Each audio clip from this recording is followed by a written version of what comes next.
Ngayong bagong taon, aside from making new goals na madalas may kasamang pressure, na parang kailangan may ma-achieve agad, or worrying na baka may mga sinimulan ka last year na hindi mo pa natatapos o hindi mo pa rin nasisimulan, what if this time baguhin muna natin ang mindset? What if bago tayo mag-focus sa mga goals, magpapasalamat muna tayo sa mga bagay na alam mong nandyan na?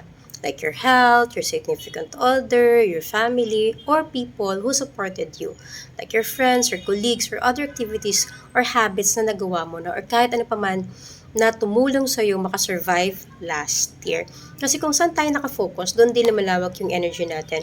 Kapag puro kakulangan yung tinitingnan natin, mas ramdam yung pressure at bigat.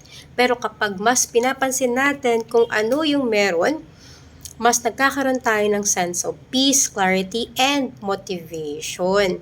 So, ganun lang yon. Whether positive or negative yung focus natin, pareho silang lumalakas. So, let's consciously choose the positive ones, the things that bring happiness, meaning, and grounding in our lives. Kasi gratitude doesn't mean ignoring what's missing.